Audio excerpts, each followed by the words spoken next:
Excel propose des fonctions simples comme la moyenne, la somme ou encore le minimum, mais ces fonctions peuvent dans certains cas ne pas fonctionner. Quand on va filtrer par exemple un tableau, ces fonctions ne vont pas fonctionner, elles vont filtrer tout au lieu de seulement ce qu'on a filtré. Ou encore, on va rencontrer le même problème pour les lignes masquées ou les formules masquées. Donc il y a une solution à ça sur Excel, ça va être une formule qui s'appelle sous-total.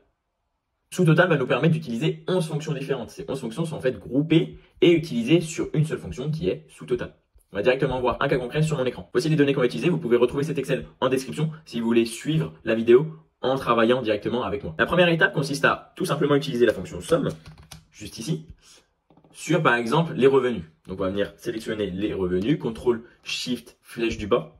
On met OK et on va faire exactement la même chose avec sous-total. Donc là on va utiliser la fonction sous-total. Et là, comme vous voyez, on va avoir ces 11 fameuses fonctions. Donc nous on veut somme. Donc somme est relié au numéro 9. Donc on va mettre 9. Et ensuite, on va mettre point virgule. Et nous, on veut, encore une fois, ceci. Et on met OK. On retrouve ici exactement la même chose. Car comme je vous l'ai dit, le calcul est exactement le même que somme. Cependant, si je viens filtrer ce tableau-là, donc je viens sélectionner tout mon tableau, je viens ajouter des filtres. Comme ceci. Et si là, par exemple, je viens filtrer sur seulement Nord, donc le Nord,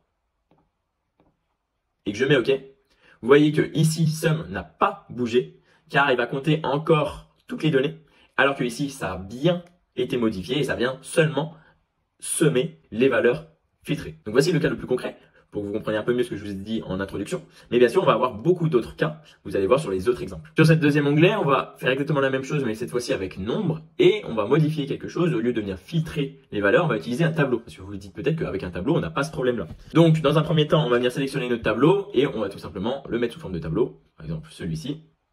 OK.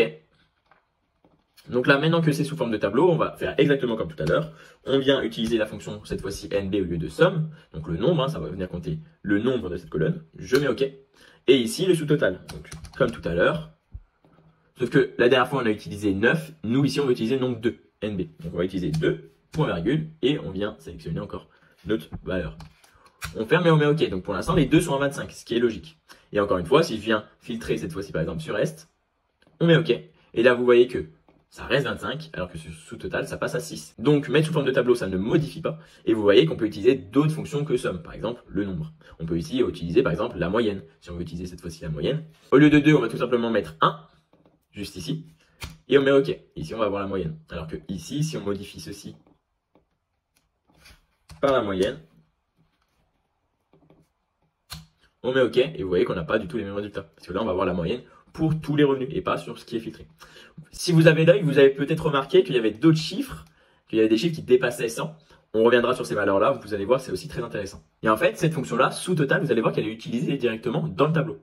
Si vous venez sur votre tableau, vous pouvez venir sur création du tableau juste ici.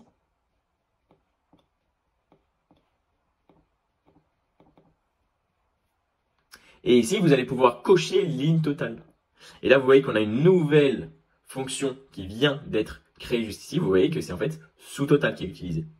Et donc là, si par exemple, on vient filtrer sur nombre, hop, on retrouve ce fameux 6 qu'on avait tout à l'heure. Et ici, si on vient utiliser par exemple la moyenne, on retrouve bien la même valeur qu'on a juste ici. Et ici, si vous faites attention, vous voyez que c'est utilisé 101 et pas 1. Et ici, 103 et pas 3. On va voir donc dans l'onglet suivant quelles sont les différences entre 3 et 103, 1 et 101, etc., etc. Donc ici, on va venir comparer si on utilise entre 1 et 11 ou si on utilise entre 101 et 111. Donc, on va utiliser encore sous-total.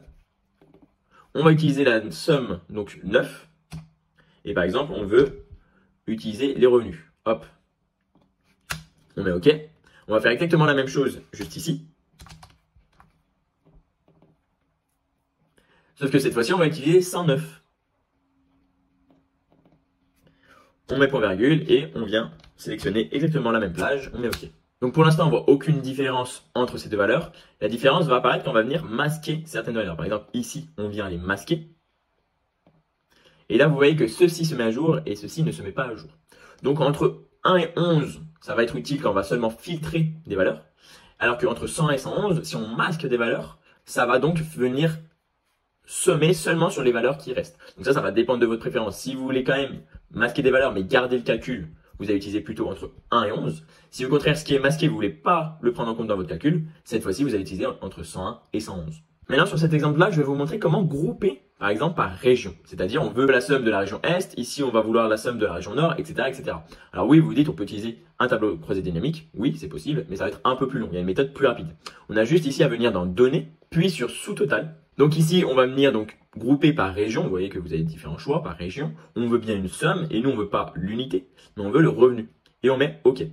Et là, vous voyez que directement, ça va venir grouper, en fait, par région, donc Est, Nord, Sud et Ouest, et qu'on aura un sous-total sur le revenu pour chaque région. Et vous voyez que c'est encore utilisé automatiquement sous-total. Et donc là, vous avez le détail, et si vous voulez pas le détail, vous allez pouvoir directement venir ici, et vous aurez seulement le total.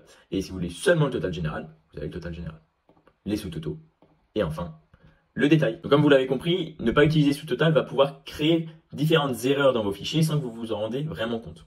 Donc je vous conseille d'utiliser cette fonction-là. Donc si vous voulez plus faire d'erreurs, que ce soit sur Excel ou sur d'autres outils BI, je vous conseille d'aller en description sur mon espace Notion. Au sein de cet espace Notion, vous pourrez retrouver les ressources de mes différentes vidéos YouTube, ainsi que différents outils comme des tableaux de bord Excel, des maquettes Figma ou encore des tableaux de bord Power BI. Vous y retrouverez aussi plus de 100 pages de cours Excel qui reprend les bases et qui vous aidera à utiliser Power Map ou Power Query. Et tout cela totalement gratuitement. Toutes les informations sont donc en description, je vous laisse y faire un saut. On revient donc sur notre exemple précédent. Pourquoi utiliser toujours des sous-totales? Je vais vous montrer directement parce que ici, par exemple, si on utilise un total général avec somme, on va venir faire notre somme, encore une fois. On vient prendre toutes nos valeurs, dont nos sous-totaux. Alors que ici, on va faire exactement la même chose. On va prendre notre sous-total, 9, point virgule, et on reprend ceci. On met OK, et vous voyez que là, directement, on a deux valeurs différentes. Pourquoi? Parce que la fonction sous-total ne va pas prendre en compte d'autres fonctions sous-totaux. Ici, comme on utilise la fonction sous-total, ici, on utilise la fonction sous-total, cette fonction-là comprend que c'est des sous-totaux, et donc ne va pas le prendre en compte dans les calculs. Alors que notre somme va venir additionner ceci avec tout ceci, avec encore un sous-total, et les valeurs de ce sous-total. Donc ça n'a pas vraiment de sens. Ici, ça va directement ignorer nos sous-totals. Si je viens supprimer ça, là, on a un changement, alors que là, on n'en a aucun. Donc, c'est ça qui est intéressant en utilisant cette fonction sous-total, c'est que si on n'utilise que des fonctions sous-totales, elles vont s'ignorer. Et donc, on n'aura pas un chiffre aberrant qui va venir additionner tous nos sous-totaux avec nos détails, ce qui n'a pas de logique, ce qui n'a aucune utilité par rapport à la fonction sum qui fera cette erreur-là. Et enfin, sur ce dernier exemple, je vais vous montrer une nouvelle fonction, la fonction agrégat. Vous allez voir que ça suit la logique de notre fonction sous-totale, mais que c'est une fonction qui va encore plus loin que cette fonction sous-totale. Donc, imaginons ici qu'on a envie de faire la moyenne de nos revenus par unité. Donc, on va utiliser encore une fois cette fonction moyenne. On va venir sélectionner toutes ces valeurs et mettre OK. Et vous voyez ici qu'on a une erreur. Pourquoi? Parce que dans nos valeurs ici, on a aussi une erreur. Cette erreur, elle est due à quoi? Que notre revenu divisé par 0, ça crée une erreur. On ne peut pas diviser par 0. Mais si on a vendu 0 unités, le calcul est logique, même si ça nous crée une erreur. Le problème, c'est que ça va nous créer une erreur dans notre moyenne. Nous, on aimerait ignorer ceci. Donc pour ça, on va pouvoir utiliser la fonction agrégat. On utilise la fonction agrégat. Et ici, vous voyez qu'on va avoir exactement la même chose, avec encore plus de fonctions. Vous voyez que ça va beaucoup plus loin, on va jusqu'à 19. Donc on a plus de fonctions. Nous, ce qui nous intéresse ici, c'est toujours la moyenne, donc on utilise 1. Et là, on remet une point virgule, et vous voyez qu'on a différentes fonctions. On va pouvoir ignorer selon certaines conditions. Nous, ici, ce qui nous intéresse, ça va être d'ignorer les valeurs d'erreur. Mais on pourrait aussi ignorer les lignes masquées, ou encore ignorer rien, ou même ignorer avec des conditions un peu plus complexes. Nous, ce qui nous intéresse ici, c'est seulement ignorer les valeurs d'erreur. Donc, on va venir ici, avec le numéro 6, repoint virgule, et là, on vient sélectionner encore notre champ. On met OK. Et nous, on a bien notre moyenne qui est créée, et ça va ignorer seulement cette valeur-là. C'est ce qu'on voulait. Vous voyez qu'on peut aller encore plus loin avec cette fonction agrégat. Si ça vous intéresse, je pourrais faire même une vidéo dessus, où on pourrait voir plusieurs cas d'usage. Je vous laisse me mettre un commentaire si c'est le cas. Vous pouvez aussi donner votre avis sur cette vidéo-là. Qu'est-ce que je pourrais améliorer pour améliorer mes vidéos YouTube. Si cette vidéo vous a plu, en tout cas, n'hésitez pas à la liker et à vous abonner, moi ça m'aide énormément. Donc voilà, c'était tout pour cette vidéo. Je vous rappelle que tout est en description, que ce soit l'espace Notion ou ce fichier-là. Donc vous pouvez tout retrouver en description. C'était Lucas BI, ciao.